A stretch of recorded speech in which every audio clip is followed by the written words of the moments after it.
Buonasera, grazie infinite a tutti voi di essere qui con noi, e grazie anche a nome non solo di Freeze ma anche di Deutsche Bank. È veramente non solo un piacere ma anche un onore essere qui a Palazzo Barberini nel bellissimo Salone Pietro da Cortona. È un ringraziamento infinito a tutto lo staff di Palazzo Barberini e soprattutto alla direttrice, a Flaminia Gennari Santori, che ci ha accolti a braccia aperte e che è il nostro padrone di casa, il nostro ospite questa sera. E un ringraziamento sentito anche a Gagosian Gallery e soprattutto a Pepi Marchetti Franchi e al suo team, che ci hanno portati tutti insieme e hanno reso possibile questa serata per onorare l'artista Karen Neffel, la cui bellissima mostra inaugura domani in galleria, e vi auguro a tutti di poterla vedere. Noi siamo passati questo pomeriggio ed è veramente molto bella. E assieme a Deutsche Bank abbiamo il piacere non solo di collaborare adesso quasi da 20 anni su tutte le fiere nel mondo. Tra l'altro siamo stati insieme a Seoul qualche mese fa per il lancio della primissima Free Seoul, ma anche adesso su una serie di conversazioni, una serie di Art of Conversations, di conversazioni d'artiste proprio qui in Italia. La prima tappa è stata a Venezia durante la Biennale, poi a Milano e adesso qui questa sera a Roma. E siamo qui appunto con Karen Neffel, artista, e Nicolas Collinan, direttore della National Portrait Gallery di Londra, ma anche un romano d'adozione. Nicolas è stato borsista alla British School at Rome e poi ha lavorato per diverso tempo con Cy Twombly nel suo studio e anche lavorato sulla mostra di Cy Twombly alla Tate Modern.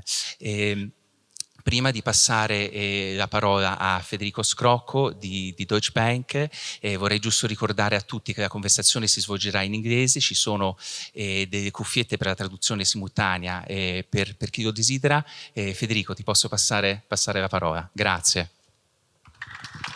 Grazie Nathan, buongiorno. Allora, io ho il compito, sarò velocissimo anch'io, di darvi il benvenuto a nome di Deutsche Bank. Volevo dirvi perché siamo qui noi come Deutsche Bank. Ve lo dirò da banchiere con deformazione professionale con l'utilizzo di un po' di numeri. I numeri che vi do sono 55.000, 40, 600 e 20. Non sono i numeri dei nostri colleghi che lavorano in banca, non sono i numeri delle nostre performance magari, non sono i numeri degli impieghi del mio gruppo in Italia, ma sono i numeri della storia di Deutsche Bank nell'arte. 55.000 sono le opere che Deutsche Bank ha collezionato in 40 anni di attenta selezione di artisti fin dalla nascita, fin dai primi passi, in 40 anni di ricerca. 600 sono le location dove, oltre alle nostre filiali, dove potete venire ad ammirare parte della nostra collezione, oltre un palazzo stupendo, si chiama Palais Populaire, a Berlino, che sarete nostri ospiti quando deciderete di andare. 20 anni, come ha detto Nathan, sono gli anni in cui collaboriamo con Freeze per questi eventi. Milano, Venezia e Roma. Perché? Perché l'Italia per la banca è il secondo paese dopo la Germania. Insieme a Freeze abbiamo deciso di fare qualcosa in linea con i nostri principi, dell'inclusione, della rappresentanza dell'arte, di cosa significa, e cercare di trasmettere attraverso il messaggio dell'arte dei messaggi importanti. L'abbiamo fatto, come diceva Nathan, a Venezia attraverso una collezione di artisti che parlavano dell'oceano e cercavano di trasmettere attraverso l'arte le problematiche che in questo momento l'oceano rappresenta per il mondo. L'abbiamo fatto all'interno di una fondazione di privati. A Milano abbiamo fatto un lavoro molto simile all'interno della Fondazione Rovati, una fondazione voluta da dei privati che hanno messo a disposizione del pubblico, dei milanesi e non solo, la loro collezione, il loro network e la loro passione, e oggi qui a Roma, in questa magnifica cornice. Quindi i miei numeri erano questi numeri, questo è il motivo per cui siamo qui con voi, e spero che questa conversazione sia per voi frutto di ispirazione e di nuovi pensieri positivi in questo contesto. Nathan, a te. Grazie Federico. Thank you, and just before we start, I wanted to say also a heartfelt thank you to the many faces I see in the room who are joining us from Germany, Karen's friends, her family, and also a special thank you to Sophie Ungers, who is here on stage with Karen and is very much a part of this conversation also. So thank you for being with us, and Nick, Karen, over to you.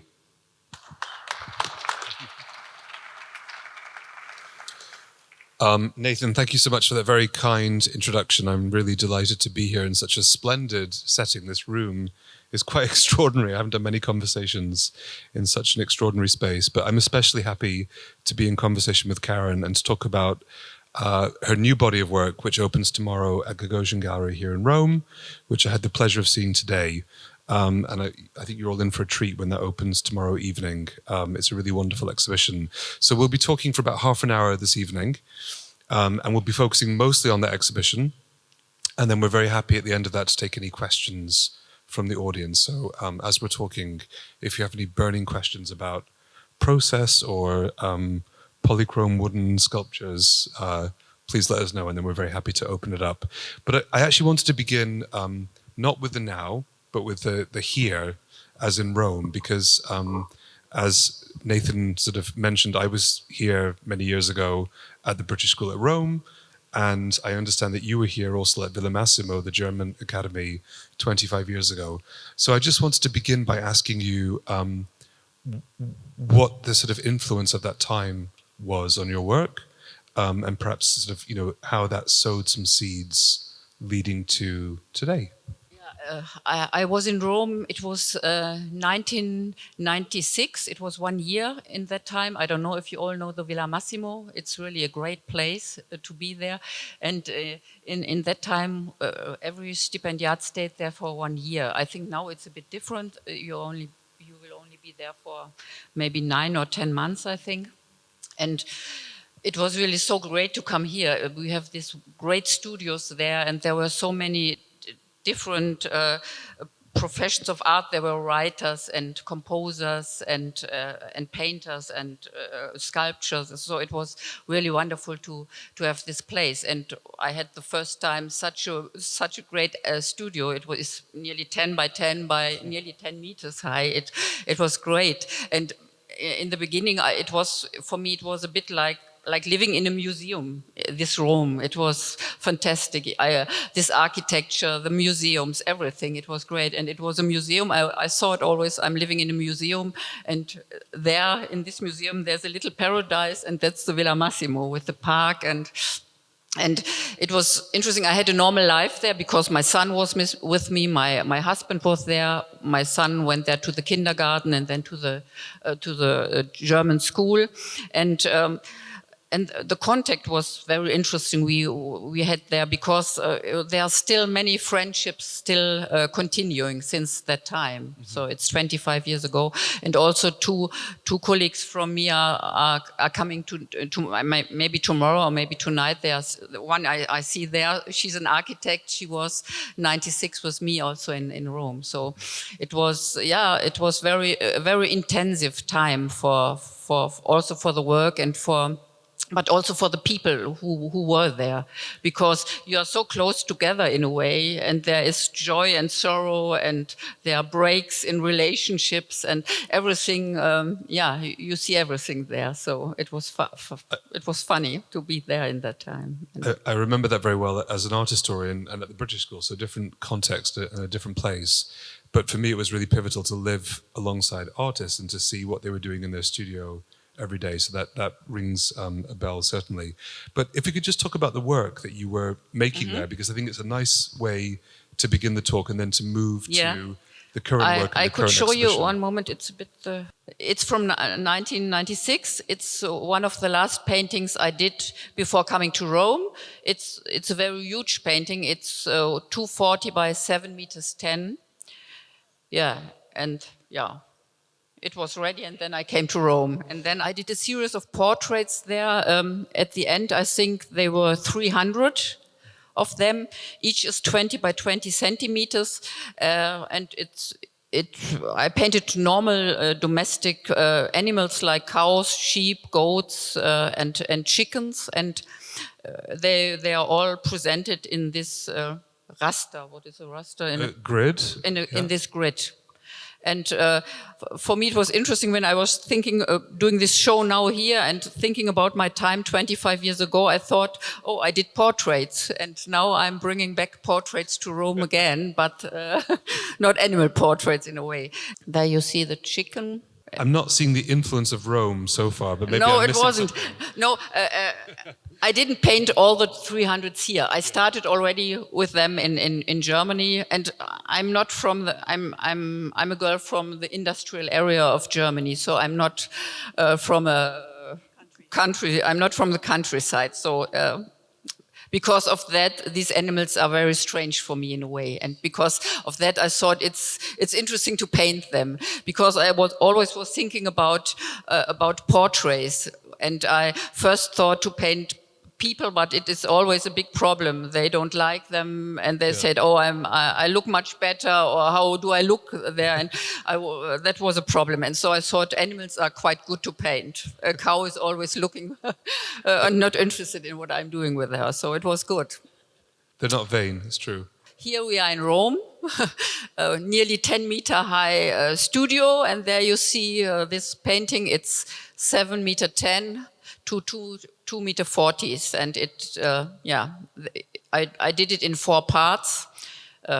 And there you see my last painting, and it's interesting. I also bring fruit paintings back to Rome now, new ones and a bit different ones. Because when I saw those, I did an exhibition in the Burda Museum, and I saw this painting back after maybe nearly 25 years, because it was sold and I never saw it then. And then I saw it again in the museum where they lent it, and I was a bit nervous to see it again, because I thought, how will it be? Do I still have, does it tells me something or not? It's always difficult. Also, when you see people, you always see, 20 years we never saw each other. How will it be, And it was the same in this case. And I saw the paintings and I thought, maybe I should paint again fruits. How will it be to do it 25 years later? Because there was still something, I had to talk with them. It was interesting to see them. So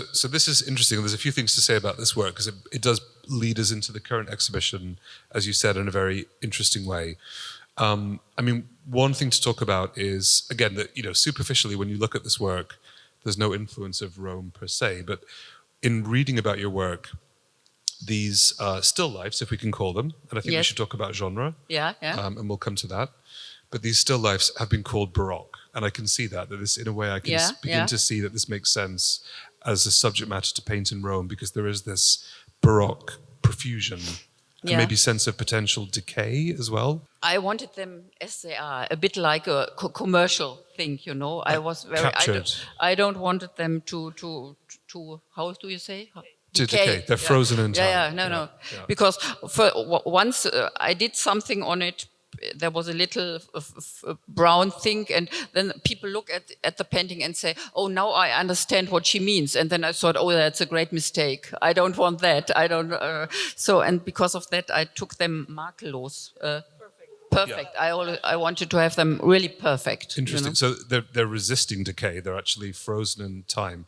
But let's talk about genre, because I think that's the crucial thing. Obviously, you could describe these as still lifes in a sense. And you've talked about how up until this exhibition, you've been quite resistant to portraiture, which saddens me as the director of a portrait gallery. I'm just joking. And painting people, and we'll talk about that. But do you think of genre when you look at your work or when you're making a work, or is it just about the subject? No, I'm thinking about genre, because painting is coming from painting, and I'm always interested in that. So I'm not interested. I'm interested in a portrait, and not in the thing. I'm not interested in cows or in sheep, or I'm interested in portrait, and because of that I'm doing it. It has always something to do with the self-referentiality of art, of painting, and painting has a long history, and it's always in your mind when you are a painter. You have this hundreds of years always in your mind. That's in a way good, and in a way a problem, I think. Should we move through into the current exhibition? There you see the works in the museum, and it's in Frieda Burda Museum in Baden-Baden. It was 2019. And there you see it, the installation of this huge work. And can I ask, for the still life painting, obviously the very large format, multi-part, four different canvases. Yeah. Why the very exaggerated portrait format? Why the very vertical format? It fits on the column. I couldn't. I can't say why. I thought it must be very huge and to overwhelm you in a way. You know. Just because obviously scale or the sort of format of the painting often relates to genre.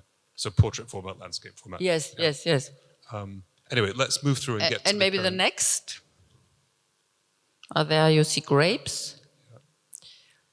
It's a smaller one, but there's a bigger one. It's 3 meters. There you see it also in this installation. This is great because the difference you're going to see for the current exhibition will be very marked. And then now these are very interesting. This Yeah. phase.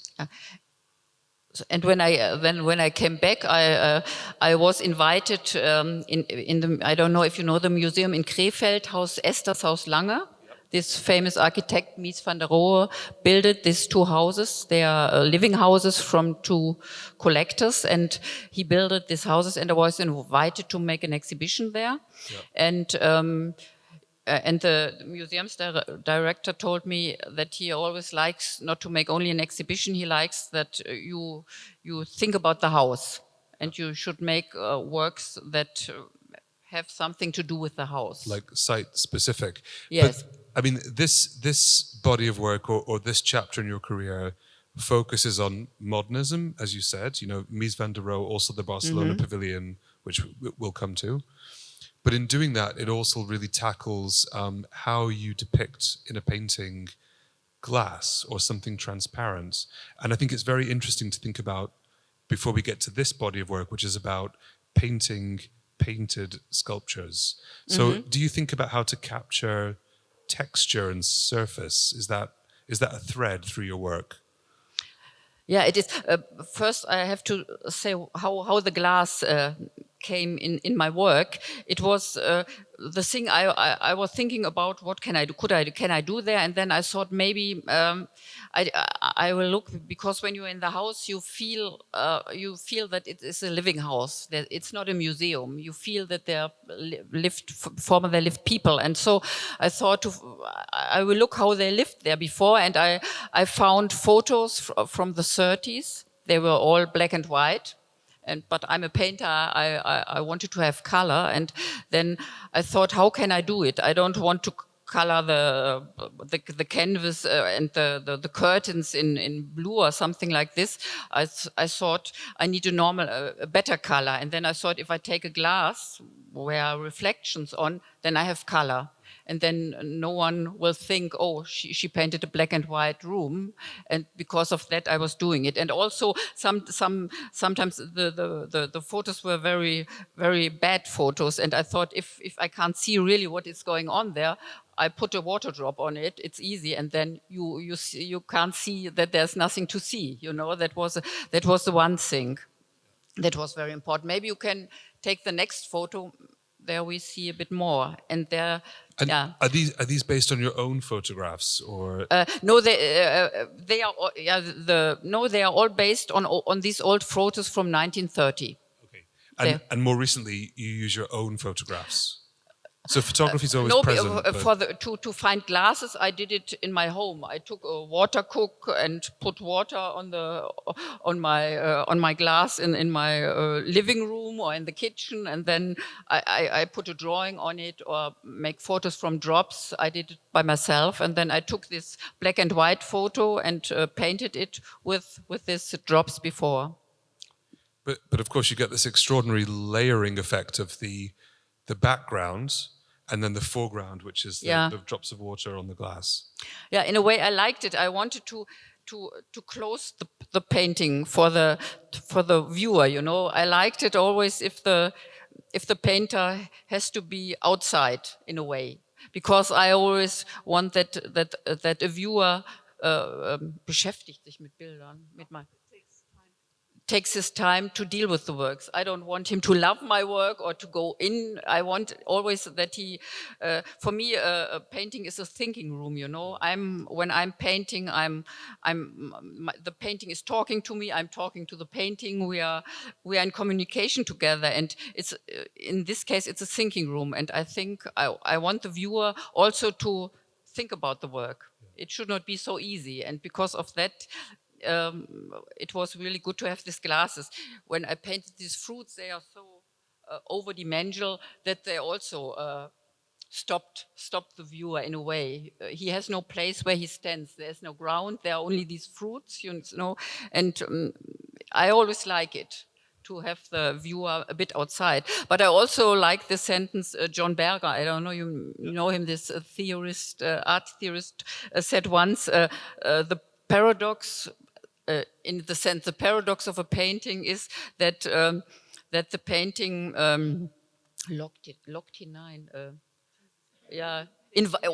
invites the viewer to come into the painting, to see from there the world outside. And this is a very nice sentence, I think. For me, it's very interesting to have it in that way. I want to move on to the current exhibition. So maybe if you want to scroll through to get to those images, and I'll just sort of begin by giving some background to it. There you see, first I did works like this. To make these drops, you see, there's a painting only with drops. Yeah. I did it later. It is also a huge one. It's 370 by 180. And there is again a work in this villa. And there are two. This layering is extraordinary. Yeah, and then I make a research afterwards, because I saw that there were many famous paintings in this house. These collectors had really great paintings, and nowadays they are not in the family. They are sold, or they are landed to the museums. And I was looking to find this Chagall. There you see it in the Mies van der in Krefeld, in this house Lange. There it was hanging like this, and then I read in the internet that this painting from Chagall on the left side, it's now in the Städel Museum in Frankfurt. And then I went to the museum there and was looking. I couldn't find this painting, because I wanted to paint it again on its new place where it is now. And there maybe you see, I couldn't find it because they hang it there the other way around. And because of that, I couldn't find, and I was asking, where's this painting? And then they closed the museum, and I was running again, looking, and then I said, oh, there it is. But it's the other way around. And nobody could say me why it was like this. Mm-hmm. Yeah. And it was so funny. Then I went to LA. There was the opening of a museum, and there I saw Max Hollein standing at the corner, and it was nice. I saw Max Hollein. I thought he was the former director of this museum in Frankfurt, and I went to him and asked him, Mr. Hollein, you don't know me, but I have only one question. Why do you put the Chagall in your museum the other way around? And what did he say? And that was not a really good question for him in the moment, I think. He was looking on me and saying, okay, you are not right, I know you, but it's because we want to see how we like it better, he told me. Fair enough. And I said, okay, that's an interesting answer for me. I can imagine why they tried, because it's not always clear how Chagall meant to hang it then. But the funny story afterwards was that 2 weeks later, I went again to the museum to see it there. And then they changed it again. They changed it the other way around. Success. And the funny story afterwards is, again, then maybe half a year ago, I had a dinner with the new director of the Kunstpalast in Düsseldorf, Felix Kramer, and I told him this story, and he said, you was it, because early in the morning, next day, I got a phone call, because he was, Max Hollein was the chef there of Felix Kramer, and he asked me what we are doing there with the Chagall, and I have to turn it around, and it was so funny to. This was really a nice story, I thought, and I painted those two works, one in this way and one the other way around. Then Is everything here hung the right way? We hope. hopefully. Should we get to the current exhibition and talk about that? Yes. Yeah, fantastic. So, I mean, I think it's been really good to survey the earlier works, because I think it sets up the departure of the new works that open at Gagosian tomorrow very well. And I mean, I really want to ask you about their inspiration and their genesis, because as I understand, it's something you've been thinking about a long time in terms of the subject matter. So, you know, Northern Renaissance polychrome sculptures, but also kind of finally tackling portraiture and paintings of people. And so I wonder if you could talk a little bit about this body of work and the inspiration, but also maybe painting it during lockdown as well. As I told you, it's always painting about painting, and there you see a work. There's a candle of Gerhard Richter, and I was thinking about that, and I was doing this also because of thinking about paintings. So, and he was my teacher, and I thought I could deal with this candle in a way. This is the exhibition here at Gagosian, and there you see new fruits. They are from 22, and maybe you see that they look a bit different than the ones I did before. Maybe, how do you feel when you see them? Well, do they look different for you, or? I mean, the first thing is that it's a still life in a landscape, that they're set in a setting with a foreground and a background. Yeah, and I think also the atmosphere is a bit different. It has more atmosphere, and it has more light. The light has a very particular quality. Yeah. It's like dusk. Yeah. They are all not in the museum, in the Gagosian show now. They are also old works, but they have a little bit to do with the one I'm showing in Gagosian's gallery. You see there, it is in Berlin in the museum there, and I did also a drawing on the window, like you see it there. This one is in the exhibition here, and you saw the same drawing I'm always doing on it. It's a bit like a Kommentar. It's a bit like a comment to the work, I think. And it's a little Jesus. He has grapes in his hand, and these are the similar grapes than I painted bigger before. There's also one. It's a little Jesus who is holding a little grape. And it's also, there's a window. Yeah. But if maybe you know the moment you want to, you are in the bath and you have a shower and you want to make something a bit more clear, and then you make this at the mirror, and then you see nothing again. And this is a little bit also in the painting. And there's another painting with grapes. It's also in the show. It's 160 by 180. And now we will see the portraits. The diptychs. The diptychs. Yeah. If you could talk more about the diptychs, and obviously they're all... they represent different mother and child polychrome wooden sculptures, and maybe the importance of the diptych. Here we go. There it is. Okay. But also maybe the mother and child motif. Yeah, and there you see the apple, and because of this apple, I decided to do this apple painting, this big one, and that was the start of trying to paint the fruits again. You know. And I'm making photos since many years. Always when I'm on the street in a museum, I'm always looking for these sculptures. I don't know exactly why. In the beginning, I wasn't sure why I was always making photos of this mother and child, but maybe it's because I was thinking about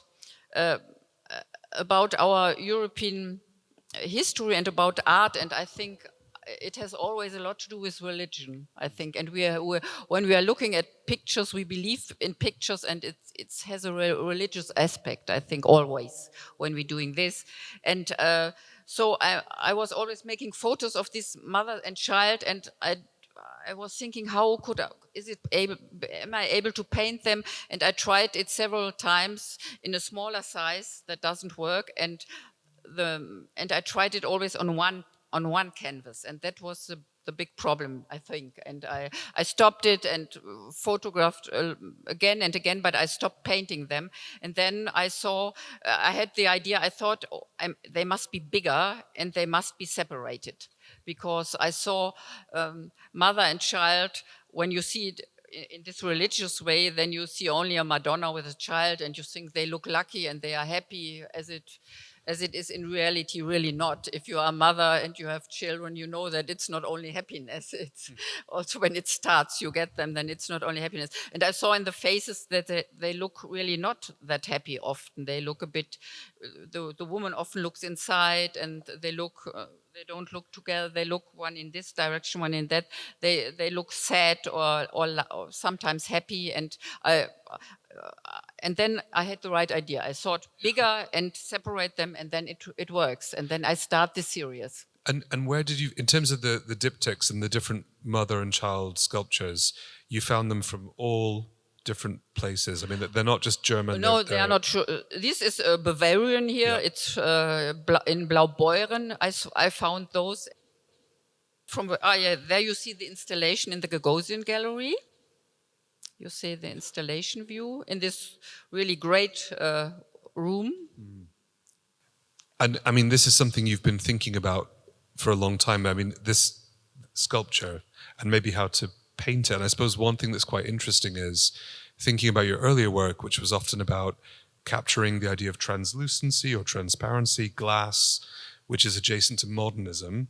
Yes. This is very much about, early Renaissance wooden sculpture. So you're using paint to translate something that is, first of all, a sculpture, yes, that is then painted, yes, that you photographed, and then you paint again. And paint it again, yes. Yeah. I can't say really why I was so fascinated about that, but I was, and as more as I was focused on them, as more I was fascinated, and I painted more and more and more about it. And you said something really lovely to me, that you think that in each of these paintings there's almost 3 artists involved. Can you yes. talk more about that?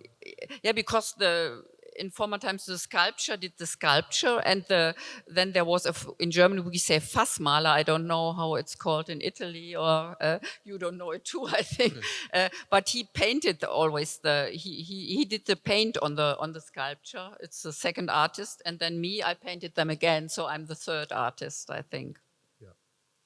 I mean, of course, the other thing that's important in them is that you don't just paint the sculptures. They're based on photographs, but there's this very uncanny sense that all of your work conveys. Yeah. And to me, that's heightened by the deliberate zooming and cropping. Could you talk a bit about how you play with the images before you paint them? For me, it was very important that they are looking so real in a way. And the other thing, I wanted this religion, I want to have it outside. I wanted to paint women and children in a way, and because of that, I painted only the face of the woman, because she's normally wearing a crown or a halo or something like this.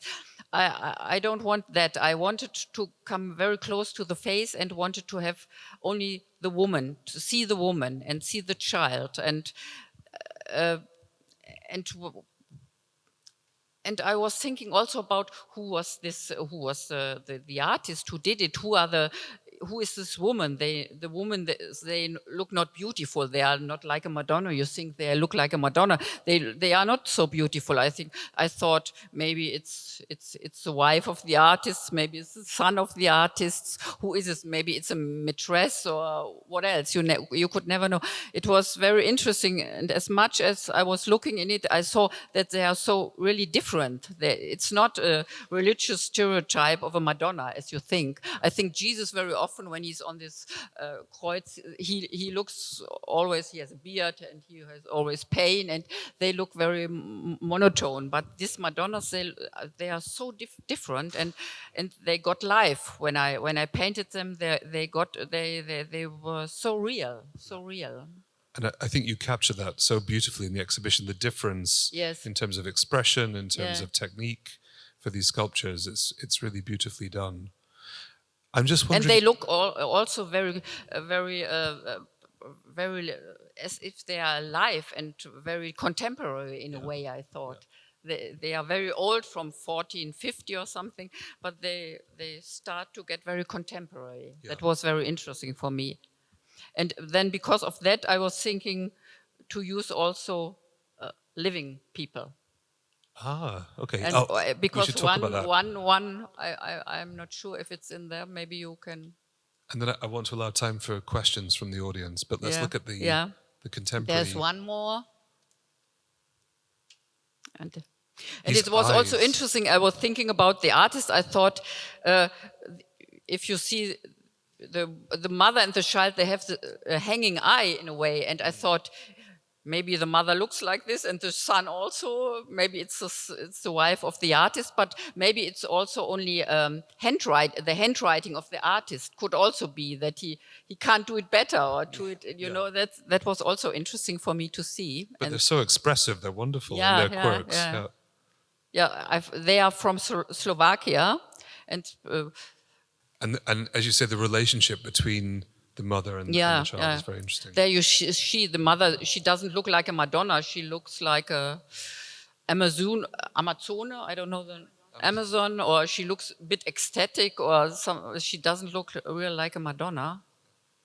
But the baby looks very realistic, I think. This one is Italian.